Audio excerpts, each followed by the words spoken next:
le programme messianique de Jésus. Après avoir regardé le programme messianique des Juifs au temps de Jésus, c'est important de voir les points principaux du programme messianique de Jésus. Lorsque Jésus parle du Messie, quelle est l'identité de ce Messie qui vient et quelle est sa mission? Et lorsque Jésus parle du royaume, de quelle sorte de royaume s'agit-il? Bon, nous allons voir 4 points opposés aux points que nous avons vus avant chez les Juifs du programme messianique de Jésus. Premièrement, le programme messianique de Jésus est un programme spirituel, c'est-à-dire que le royaume qui vient est un royaume spirituel. Dans son enseignement, nous voyons toujours que Jésus dit que le véritable ennemi du peuple de Dieu, c'est Satan, pas d'autres hommes. Jésus ne s'oppose donc pas aux Romains ou à d'autres, mais il dit que Satan, c'est l'adversaire. Et cela se voit à tout moment. Donc par exemple, dès le commencement du ministère de Jésus, il est tenté par le diable. À un autre moment, il guérit une femme et dit qu'il a libéré de la puissance de Satan. Jésus s'oppose aux démons, ces serviteurs de Satan. Il dit même qu'il a vu Satan tomber des cieux, c'est-à-dire vaincu.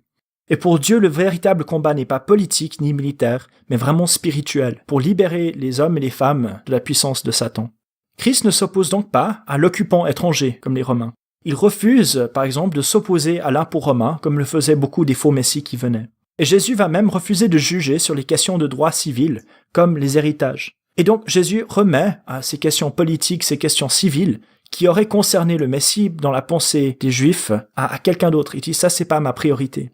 Jésus dit très clairement à Pilate, dans Jean 18, verset 36, que son royaume n'est pas de ce monde. Et lorsqu'on lui demande quand viendra le royaume, Jésus répond dans Luc 17, 20 à 21, que le royaume de Dieu ne viendra pas de manière à ce qu'on puisse la voir. C'est-à-dire le royaume n'est pas un royaume visible ou apparent directement aux yeux. De plus, Jésus dit que le but du Messie n'est pas de sauver le peuple de l'occupant étranger, mais plutôt que Jésus est venu pour sauver le peuple de ses péchés.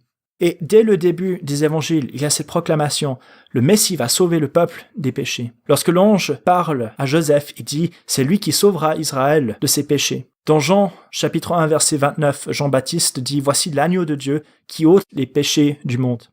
Et Jésus, dans son ministère, va pardonner les gens de leurs péchés. Il dira qu'il n'est pas venu appeler les justes, mais les pécheurs. Le but pour Jésus, c'est vraiment un but spirituel, c'est de sauver les gens de leurs péchés. Le Messie vient aussi, selon Jésus, pour sauver le peuple de la mort elle-même. Jésus dit à ses disciples après la résurrection, quiconque croit en lui et sera baptisé sera sauvé. Et là, le salut, c'est en tout cas pas des Romains, mais c'est de la mort. Dans Jean 3,16, Jésus dit à Nicodème que Dieu a envoyé son Fils unique pour que ceux qui croient en lui ne périssent pas, mais qu'ils aient la vie éternelle. Et Jésus répète cette promesse de la vie éternelle lorsqu'il parle à Marthe dans Jean chapitre 11, des versets 25 à 26. Finalement, le Messie vient pour baptiser du Saint-Esprit, pour donner cette bénédiction spirituelle de l'Esprit Saint promis au peuple de Dieu. Et nous voyons ça dans Jean chapitre 1, où Jean-Baptiste l'annonce, mais dans Jean chapitre 7, verset 38, où Jésus promet le Saint-Esprit à tous ceux qui viennent à lui. Et bien sûr, dans Matthieu 28, où Jésus dit « Baptisez les disciples au nom du Père, du Fils et du Saint-Esprit ». Donc il y a cet aspect vraiment spirituel du royaume. Ce n'est pas un royaume humain ou matériel, mais c'est vraiment un royaume spirituel qui vient. Bien sûr, juste parce que le Christ a un royaume spirituel ne signifie pas que c'est un royaume qui n'est pas sur le monde entier. Au contraire, le Messie a un royaume universel qui est sur tout. En fait, Jésus dit dans Matthieu chapitre 28, après la résurrection, que tout pouvoir dans le ciel et sur la terre lui a été donné. Et donc on peut décrire le royaume comme un royaume céleste et universel. Le Messie reçoit le règne non seulement sur la nation d'Israël ou sur la Palestine, mais sur le monde entier et sur l'univers spirituel entier. Vu que son règne n'est pas de ce monde, comme Jésus a dit à Pilate, il exerce son règne à la droite du Père, au ciel, ayant autorité sur le monde entier. Avec cette notion cosmique qui vient aussi, nous voyons que Jésus voit plus large que la nation d'Israël lorsqu'il parle du royaume. Jésus annonce dans ses paraboles que toutes les nations seraient invitées au festin messianique, qu'ils seraient invités à participer au royaume de Dieu promis. Ils ne seraient pas exclus, comme le disaient certains. Et Jésus avertit les Juifs en leur disant que la nationalité ne garantit pas l'entrée dans le royaume, ni l'accès aux promesses de Dieu faites à Abraham et à ses descendants. Au contraire, il faut une pureté intérieure qui vient avec. Finalement, Jésus annonce même que le Messie va venir en jugement contre Israël lui-même.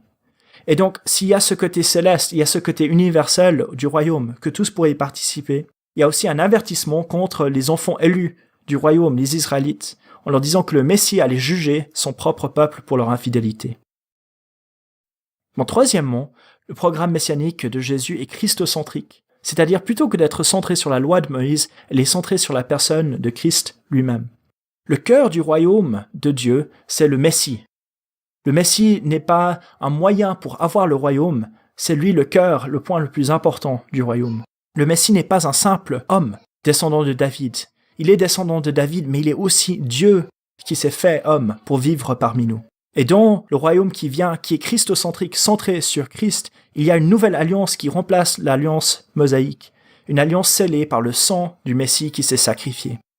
Jésus dit que le Messie, que lui-même, est la révélation ultime de Dieu. C'est en regardant au Messie qu'on peut connaître et voir Dieu le Père lui-même. Jésus annonce aussi que le Messie est la fin de la loi, c'est-à-dire le but final de la loi. Une fois que le Messie est là, la loi n'est plus donc nécessaire parce que le but est arrivé. Jésus dit que le Messie remplace le temple en disant par exemple qu'il y a là en sa personne plus que le temple. Et en fait, le temple lui-même sera aboli. Jésus annonce le jugement et la destruction du temple. Il dit même qu'il ne restera plus pierre sur pierre de ce bâtiment qu'Hérode avait construit. Finalement, Jésus dit que la foi dans le Messie et dans son programme, c'est-à-dire la mission qu'il a, c'est la seule manière d'entrer dans le royaume de Dieu. Il n'y a pas de manière d'être citoyen du royaume de Dieu sans avoir foi dans le Messie, dans le Christ, et sans accepter sa définition du royaume. Finalement, le programme messianique de Jésus avait un Messie souffrant, un Messie qui venait pour être rejeté et pour souffrir. Jésus dit que le Messie est venu non pas pour être servi, mais pour être le serviteur de tous. Et donc cette attitude d'humilité est centrale au royaume. Que le Messie est venu, mais qu'il va être rejeté par les siens. Que le Messie ne vient pas donc pour la victoire, en tout cas au début, mais plutôt pour être rejeté. Il dit que selon la volonté de Dieu, le Messie doit souffrir et mourir pour les péchés du monde. Mais malgré toutes ces choses, c'est à travers cette souffrance, ce rejet, cette mort, que le Messie est glorifié et entre dans son règne universel et glorieux. Alors, où dans l'Ancien Testament Jésus a-t-il trouvé ce programme messianique ? En réalité, le temps nous manque pour regarder tous les passages, mais on peut prendre certainement en compte les préfigurations, comme le sacrifice d'Isaac par Abraham, comme la Pâque, les sacrifices rituels des Israélites, comme signe pour Jésus de ce devoir de mourir pour les péchés. Aussi, il ne faut pas oublier les passages clés comme le psaume 22 ou le psaume 16 qui anticipent la souffrance et le rejet du Messie, mais aussi la résurrection promise par Dieu.